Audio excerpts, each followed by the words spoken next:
Hello students. Now numerical based on the steam nozzle. So first of all example number 1. So first of all આપણે જે પણ કઈ રકમ આપી છે એના ઉપરથી આપણે given data અહીંયા write up કરી લઈએ. So steam is expanded in a nozzle from 15 bar and 350 degree Celsius temperature. બરાબર? એટલે આપણે શું કીધું છે 15 બાર અહીંયા પ્રેશર આપ્યું છે અને આપણી પાસે અહીંયા 350 ડિગ્રી સેલ્સિયસ આપણી પાસે ટેમ્પરેચર આપેલું છે. સો given data, so P1 is equal to 15 bar and T1 is equal to 350 degree Celsius. Okay. Find the throat and exit area. હવે જો તમને સમજ આવવું જોઈએ કે થ્રોટ એરિયા આપેલો છે, બરાબર? એનો મતલબ એમ કે આપણી પાસે કે આ કન્વર્જન ડાયવર્જન નોઝલ છે, આપણી પાસે કે ડાયવર્જન કન્વર્જન નોઝલ છે, બરાબર? પણ આપણે ખબર નથી એ કઈ રીતે ફાઇન્ડ આઉટ થાય. તો જો આપણું જે પણ કઈ બેક પ્રેશર છે, બરાબર, એની વેલ્યુ જો કેવી આવે, થ્રોટ પ્રેશર કરતા વધારે આવે તો આપણી શું હશે, કન્વર્જન ડાયવર્જન નોઝલ હશે. જો ઊંધો આવે તો ડાયવર્જન કન્વર્જન નોઝલ હશે. તો આપણે કહી દીધું છે થ્રોટ એન્ડ એક્ઝિટ એરિયા, બરાબર? ઓકે. હવે જુઓ 15 બાર થી 350 જાય છે અને લાસ્ટ કેટલું આપ્યું છે પ્રેશર P બાર. અને કન્વર્જન ડાયવર્જન તમને ખબર 3 પ્રેશર ઇન્ટ્રોડ્યુસ થાય, P1, P2 અને P3. P2 means the throat pressure, બરાબર? તો શું કહે છે 15 બાર થી 5 બાર, એટલે 15 બાર થી 5 બાર એટલે તમને જે 5 બાર આપ્યું છે શું આપ્યું છે, P3 આપ્યું છે. 5 બાર તમારે P2 ફાઇન્ડ આઉટ કરવાનું છે, બરાબર? P2 તમને થ્રોટ પ્રેશર તમને આપ્યું નથી. Now find the throat and exit area. તો એરિયા A1, A2 અને A3. તો અહીંયા શું આવશે, A2, બરાબર? અને ફાઇન્ડ આઉટ કરવાનું છે A3. Throat and exit area, throat and exit area. If the flow rate is 1 kg per second, so mass is equal to શું આવશે, 1 kg per second, બરાબર? Okay. What should be the coefficient of velocity? બરાબર? જો coefficient of velocity આપણે previously આપણે જે પણ આપણે કે થિયરી પોર્શન જોયું એમાં જોયું હતું, coefficient of આપણે ફાઇન્ડ આઉટ કરવો તો કેના વડે કરતા હતા, kn વડે. એ આપણે ફાઇન્ડ આઉટ કરવાનું છે. If the exit velocity is 650 metre per second, બરાબર? તો તમને kn નું ઇક્વેશન ખબર છે અને આપણે જો આની માટે ફાઇન્ડ આઉટ કરતા હોય તો શું થાય, c3 ડેશ અપોન c3. તો તમને c3 રકમમાં આપી દીધું છે, કેટલું આપ્યું છે, c3 is equal to 650 metre per second, બરાબર? તો તમે આ રીતે ફાઇન્ડ આઉટ કરી શકો. ઓકે. નાવ આપણી પાસે તમને ખબર હોય કે આપણી પાસે P2 ફાઇન્ડ આઉટ કરવાનું છે ફર્સ્ટ આપણે, તો આપણે ફર્સ્ટ P2 ફાઇન્ડ આઉટ કરીએ. P2, બરાબર? તો P2 માટે આપણી પાસે ઇક્વેશન છે the throat pressure, it mean the critical pressure of the superheated steam, બરાબર? વાય સુપરહીટેડ સ્ટીમ આપણે કન્સિડર કરીએ છીએ અહીંયા, બરાબર? કારણ કે હું તમને સમજાવું કે આપણે મોલ્લી ડાયાગ્રામ ઉપરથી આપણે જે પણ કઈ વેલ્યુ છે ને મૂકવાની છે. તો ફર્સ્ટ ઓફ ઓલ આપણે મોલ્લી ડાયાગ્રામ સમજીએ કે મોલ્લી ડાયાગ્રામ શું છે, બરાબર? તો જો મોલ્લી ડાયાગ્રામ આપણી પાસે અહીંયા બેઝિક છે, ઓલરેડી મેં તમને કીધું તો એમનો ઝેરોક્સ રૂમમાંથી પણ અવેલેબલ થશે. પછી અત્યારે આપણી પાસે જે બુકમાં મોલ્લી ડાયાગ્રામ છે સમજી તો એન્થાલ્પી વર્સિસ એન્ટ્રોપીનો એ મોલ્લી ડાયાગ્રામ કહેવાય. અહીંયા તમને જે દેખાય છે તમારી સેચ્યુરેટેડ લાઇન છે, આ બાજુ આ ડાર્ક લાઇન છે, બરાબર? ઓકે. આ તમારી બધી જે લાઇન દેખાય છે અહીંથી આ રીતે આમ શરૂઆતથી આ બાજુ આવે છે એ બધી તમારી ટેમ્પરેચર લાઇન છે, બરાબર? ઓકે. આ તમને જે આમ લાઇન ઉપર તરફ જાય છે આ બધી તમારી પ્રેશર લાઇન છે અને આ તમારી ડ્રાયનેસ ફ્રેક્શન વાળી લાઇન છે, because here are we consider the wet region, બરાબર?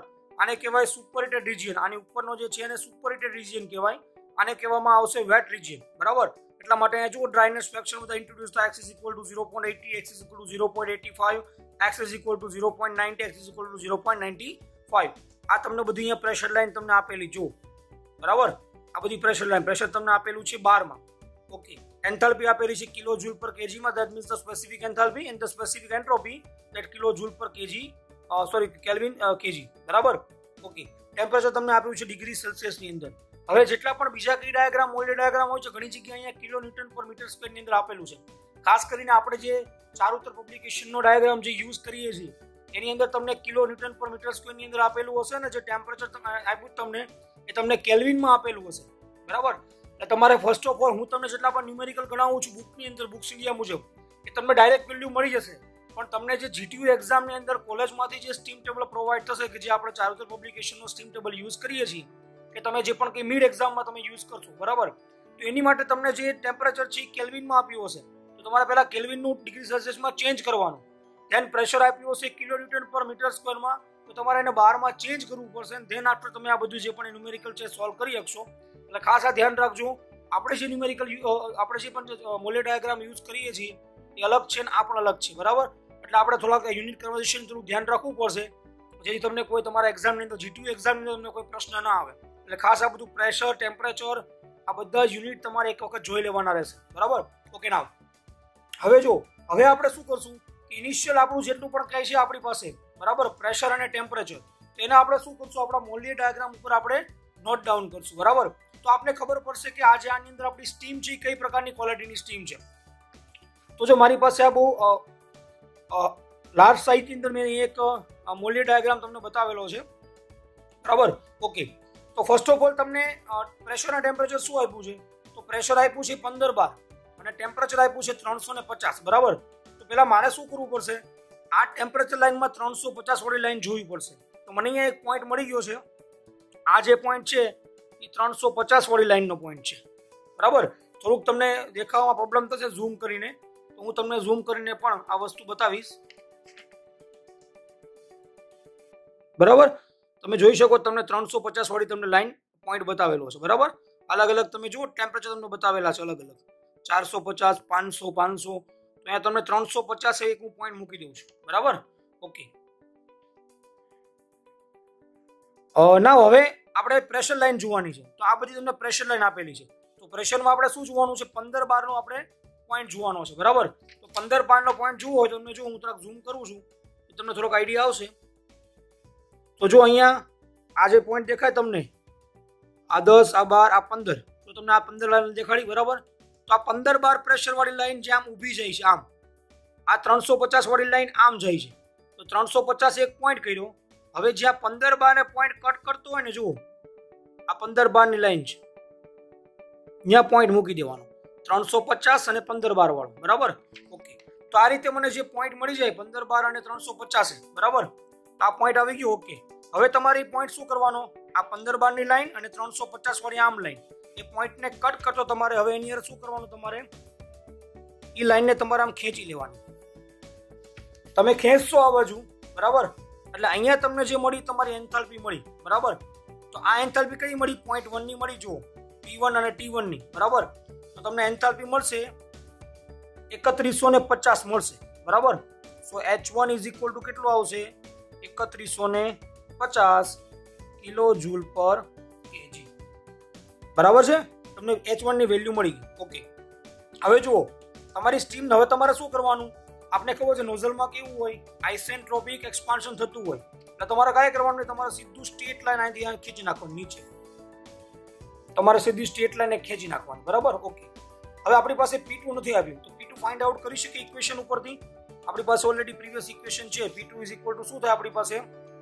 સો P2 is equal two P1 2/n + 1 n/n - 1, બરાબર.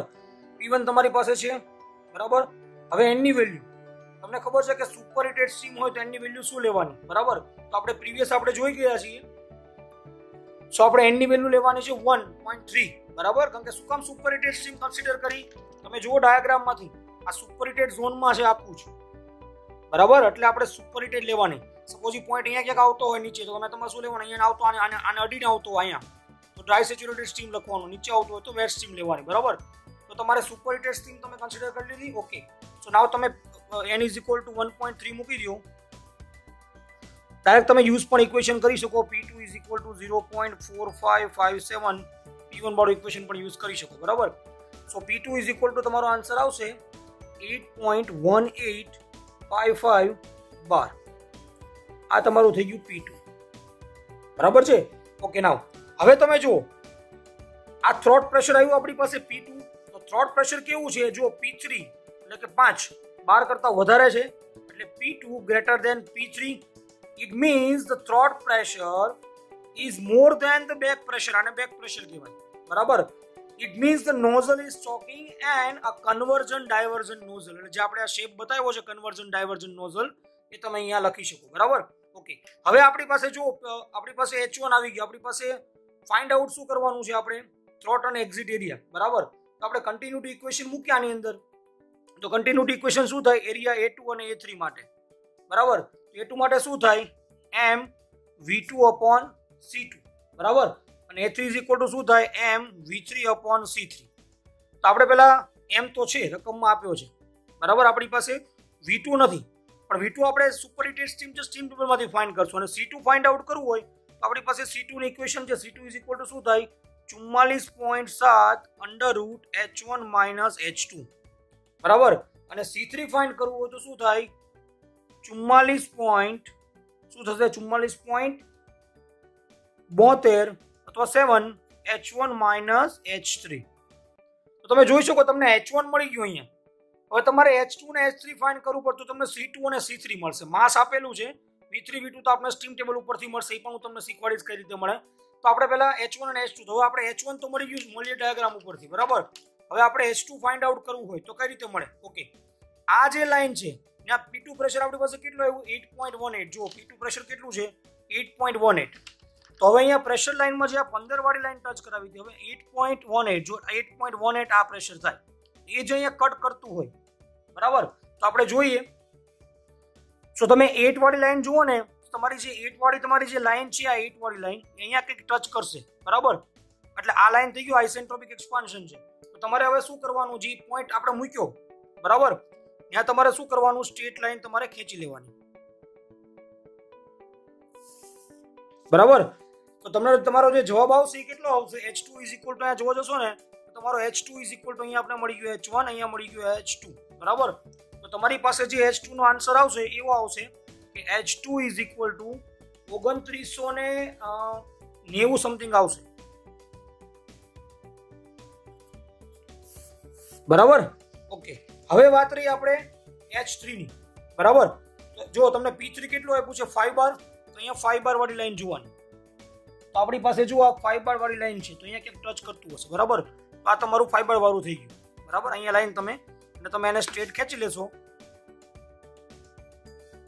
બરાબર એટલે તમને જુઓ ત્રણેય એન્થાલ્પી મળી જશે h1 h2 અને h3 હવે જો આ બધું સુપરહિટેડ ઝોન ની અંદર છે એટલે તમારી સ્ટીમ કેવી રહેશે નોઝલની અંદર એક્સપાન્ડ થાય છે તો એ સુપરહિટેડ સ્ટીમ રહેશે એટલે આપણી પાસે v2 અને v3 મળશે એ પણ આપણે સુપરહિટેડ સ્ટીમ ટેબલમાંથી જોવા પડશે હવે તમારી જે h3 ની વેલ્યુ આવશે તમારી તમારી h3 ની અહીંયા વેલ્યુ આવે છે 2890 આવશે બરાબર તો h3 કેટલું આવશે તમારી પાસે 2890 કિલો જૂલ પર કેજી અહીંયા આપણું સ્ટીમ ટેબલનું કામ કમ્પ્લીટ સોરી મોલિયર ડાયાગ્રામનું કામ પૂરું થાય છે આખું જો નીચે અહીંયા જે ડ્રાય સ્ટીમ છે અહીંયા વેટ સ્ટીમ આ બધું તમારું સુપરહિટેડ ઝોનમાં હશે બરાબર ઓકે હવે આપણે આગળ ન્યુમેરિકલ ગણતા છીએ આપણી પાસે h1 h2 અને h3 આવી ગયા છે તો તમે જોઈ શકો છો તમને મેં ત્રણેય એન્થાલ્પી મેં તમારી લખી નાખી છે અને ડાયાગ્રામ જો મોલિયર ડાયાગ્રામ આપણે મૂકી દીધો છે પણ મેં તમને સિમ્પલી HS ડાયાગ્રામ બતાવ્યો છે જો આ રીતે આપણે કર્યું છે 15 બાર 350 h1 પછી 8 8q ના h2 અને 5 8q ના h3 એટલે h1 h2 અને h3 આપણી પાસે મળી ગયા છે બરાબર ઓકે હવે તમે જરા h2 ફાઇન્ડ આઉટ કર્યું હોય ને તો અહીંયા તમને કે ટેમ્પરેચર લાઈન પણ હટતી હશે એ ટેમ્પરેચર આપણી પાસે કેટલું આવ્યું છે T2 ઇઝ ઇક્વલ ટુ આવશે 275 ડિગ્રી સેલ્સિયસ આ તમને મોલિયર ડાયાગ્રામ ઉપરથી મળી જશે બરાબર ઓકે તો આપણે C2 ફાઇન્ડ કરી શકીએ C2 is equal two 44.72 under route h1 minus h2 બંને આપેલું છે તો આપણી પાસે C2 ની વેલ્યુ આવી જશે 565.67 metre per second okay okay ના હવે આપણે એરિયા ફાઇન્ડ કરવો છે so area is equal to m v2 upon c2 બરાબર ઓકે માસ આપણી પાસે છે 1 v2 આપણી પાસે નથી c2 છે 565.67 બરાબર હવે આપણે ફાઇન્ડ આઉટ કરવું છે એરિયા હવે સોરી v2 ફાઇન્ડ કરવું છે સ્પેસિફિક વોલ્યુમ બરાબર ઓકે સ્પેસિફિક વોલ્યુમ આપણે ફાઇન્ડ આઉટ કરવું હોય તો આપણે જો પ્રેશર આપણે અહીંયા એરિયા એટલે કે A2 પાસે આપણે ફાઇન્ડ આઉટ કરીએ છીએ થ્રોટ પાસે બરાબર તો એ પાસે જેટલું આપણું ટેમ્પરેચર કેટલું હતું જુઓ મેં મોલિયર ડાયાગ્રામથી ફાઇન્ડ કર્યું હતું અહીંયા T2 પાસે 275 ને પ્રેશર કેટલું હતું 8.8 બાર પણ મેં તમને કીધું હતું સ્ટીમ કેવી હતી સુપરહિટેડ ઝોનમાં હતી બરાબર તો તમારે શું કરવું પડશે સુપરહિટેડ નો આપણે સ્ટીમ ટેબલ તમારે ઓપન કરવો પડશે બરાબર તો મારી પાસે બુકની અંદર અહીંયા જુઓ સુપરહિટેડ નો સ્ટીમ ટેબલ છે એપેન્ડિક્સ 3 ની અંદર બરાબર તો આપણે શું કરશું પ્રેશર કેટલું હતું 8.8 બાર એટલે પ્રેશર આપણી પાસે કંઈક 8.8 બાર આની નજીક આવશે 8 વાળું ઓકે ટેમ્પરેચર ઘણા બધા આપેલા હોય આપણે કરવાનું છે 275 તો 250 અને 300 ની વચ્ચે આવે તો 8 આપણી પાસે જુઓ v કેટલું હતું અહીંયા 250 અને 300 વચ્ચે 0.293 અને 0.324 બરાબર થોડુંક ઝૂમ કરીને તમને બતાવું તો આઈડિયા આવશે વધારે તમને તમે જોઈ શકો છો પ્રેશર 8, બરાબર, ટેમ્પરેચર 250 અને 300 ની વચ્ચે એટલે 275. તો આ બેનો સમ કરવાનો, ભાગ્યા 2 કરવાનું, એટલે તમને જે મળે એ તમને શું 275 નું તમને V2 મળશે. આ સુપર હીટેડ નો સ્ટીમ ટેબલ છે, કારણ કે આપણે સ્ટીમ કેવી લઈએ છીએ, સુપર હીટેડ. તો તમે જો અહીંયા V2 ફાઇન્ડ આઉટ તમે કરવા જશો તો તમારો V2 ની વેલ્યુ આવશે, તો તમારી V2 નું અહીંયા જે પણ વેલ્યુ આવે છે 0.3086, બરાબર. તો V2 ક્યાંથી મળ્યું આપને? 0.3086. શું આવશે એનો યુનિટ આવશે મીટર ક્યુબ પર કેજી. અને આ ક્યાંથી મળ્યું? સુપર હીટેડ સ્ટીમ ટેબલ માંથી, બરાબર છે. તો તમને V2 મળી જશે. ઓકે, તો એના ઉપર તમને એરિયા મળી જશે. આપણો એરિયા આવશે 5.455 મીટર સેન્ટીમીટર સ્ક્વેર. તમને પેલા મીટર સ્ક્વેર માં મળશે, તમે સેન્ટીમીટર સ્ક્વેર ની અંદર ચેન્જ કરો. મીટર સ્ક્વેર માં આવશે 5.455 10⁴ મીટર સ્ક્વેર એરિયા, બરાબર. તો આ રીતે તમને એરિયા એનો મળી ગયો વચ્ચેનો, બરાબર. ઓકે, હવે ફાઇન્ડ કરવાનો છે A3. ઓકે, તો આપણે જો એની માટે H3 ફાઇન્ડ કર્યું હતું સ્ટીમ ટેબલ, આપણા સોરી મોલિયર ડાયાગ્રામ ઉપરથી H3 આપણી પાસે કેટલું આવ્યું હતું? 2890 કિલો જૂલ પર કેજી, બરાબર. ઓકે, આપણી પાસે ટેમ્પરેચર T3 ન હોય તો મેં તમને કીધું એમ કે જેમ આપણે અહીંયા T2 ફાઇન્ડ કર્યું, બરાબર, તેમ અહીંયા પણ T3 તમને મળી જાય 5 બારે. તો એ 5 બારે T3 ની તમારી પાસે વેલ્યુ આવે છે 200, બરાબર. ઓકે, હવે તમારી પાસે પ્રેશર છે P3 5 બાર. તો 5 બાર અને 200 એ સુપર હીટેડ સ્ટીમ ટેબલમાં જોશો પ્રીવિયસ જોયું એમ, તો V3 તમને મળી જશે 0.4250 મીટર ક્યુબ પર કેજી, બરાબર, from super heated steam table, બરાબર છે. ઓકે, સો નાવ તમને અહીંયા મળી ગયું. હવે તમારે C3 ફાઇન્ડ આઉટ કરવું હોય તો C3 ઇઝ ઇક્વલ ટુ શું થાય? C3 is equal two 44.72 H1 minus H3. તો C3 તમને આપી દીધું છે, બરાબર. પછી તમારો જવાબ આવશે 721.088 મીટર પર સેકન્ડ, બરાબર. હવે A3 નું ઇક્વેશન મૂકો, mV3/C3, બરાબર. એટલે તમારી પાસે બધી જ વેલ્યુ છે, તો તમારી પાસે A3 આવશે 5.894 10⁻⁻4 મીટર સ્ક્વેર. આ તમારો પાસે આવી જશે A3. તો A3 પણ આવી ગયું. ઓકે, નાઉ નોઝલ એફિશિયન્સી તમને ખબર છે કે આપણે કોફિશિયન્ટ ઓફ વેલોસિટી, બરાબર, સ્ક્વેર. તો C3 square actual upon C3 isentropic, બરાબર. ઓકે, હવે જુઓ તમને આ જે વેલ્યુ મળી છે, તમને અહીંયા C3 ની વેલ્યુ મળી છે 721. એ કેવી છે? તમારી આઇસેન્ટ્રોપિક છે ને. એક્ચ્યુઅલ આપણે રકમમાં આપી હતી જો પ્રીવિયસમાં, તો તમે એના ઉપરથી તમારું જે Kn ફાઇન્ડ કરશો તો તમારી Kn ની વેલ્યુ આવશે 0.9014, બરાબર. સો આ રીતે આપણે નોઝલના ન્યુમેરિકલ સોલ્વ કરી શકીએ with the help of Mollier diagram and steam table.